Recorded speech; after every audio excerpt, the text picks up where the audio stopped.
Welcome to the deep dive. You're here because, well, you want to get smart, fast, and not get bogged down in details. Right. Information overload is real. Totally. So you sent us your sources on AI agents. We've waded through them, and we're here to give you the core insights. And the big theme seems to be about delegation, wouldn't you say? Exactly, like having virtual employees you can just talk to, no coding needed, which sounds, frankly, amazing. It is. Our mission today is basically to make this clear and actionable for everyone listening. Okay, let's start with that core idea. The sources hit hard on AI agents understanding natural language. Yeah, that's key. Tools like AutoGPT, Agent GPT, even the newer ChatGPT features, they translate plain English instructions. So I just tell it what I want. Pretty much. You describe the goal, maybe the steps, and it figures out how to act on it. It's translating intention to action directly. That leads to the no-code thing, which feels like a game changer. Things like Super AGI, Flowwise. True AI, Langflow. Yeah. These platforms are huge because they make it visual. Visual how? Like the drag and drop. Exactly. Drag and drop blocks to design how the agent works. You focus on the what, not the how in terms of code. Yeah. It really lowers the barrier. And I saw a mention of pre-built templates for sales, research, writing, even coding itself. Yeah. Those are super helpful starting points. You're not starting from, zero. So you grab a template and then tweak it. Precisely. Customize it for your specific needs. Gets you up and running way faster. Okay, now something that sounded really powerful was chaining agents together. What's that about? Think of it like an assembly line or maybe a relay race. One agent finds information, passes it to another agent that maybe analyzes it, and then a third one might draft an email based on that analysis. Ah, so you build complex workflows by combining simpler, specialized agents. You got it. Break down the big task. And these agents, they can actually use the internet, right? They're not just working with what I tell them initially. Oh, yeah, definitely. They can browse the web, pull data, do real-time research. It's like giving them access to the world's information. But how do they keep track of things? You mentioned memory. Right, memory is crucial. They use something called vector databases. Pinecone, Weaviate are examples. Vector databases? Oh. Sounds technical. What's the simple version?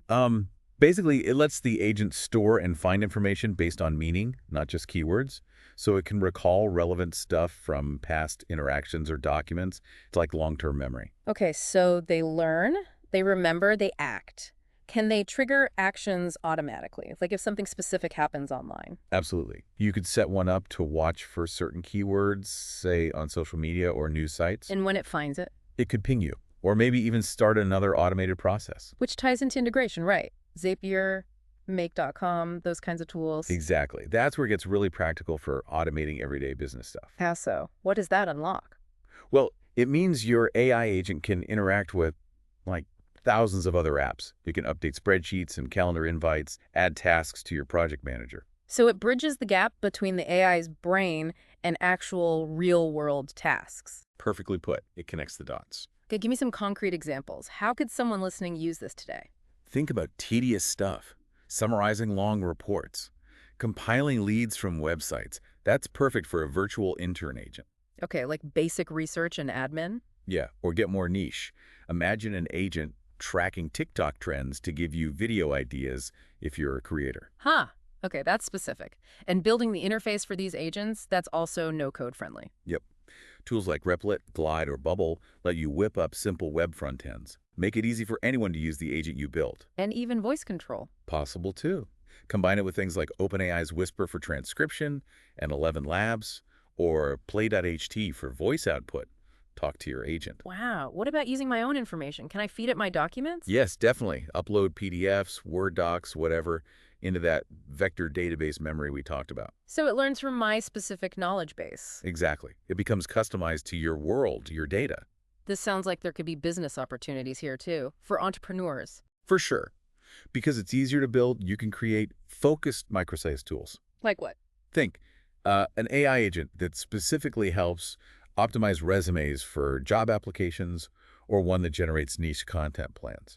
Solve a specific problem. Oh, okay. This is all very exciting. But what's the catch, or maybe the key thing to remember? Well, it's not magic.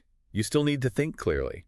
Just because there's no coding doesn't mean you don't need a logical process mapped out. Right. You need to know what you want the agent to do step by step. Precisely. And leverage the community. Places like Hugging Face, GitHub, Even the Flowise community boards. Mhm. Lots of shared templates and ideas. And testing, I assume. Oh, absolutely. Yep. Test, tweak, iterate. Your first version probably won't be perfect. Refine it.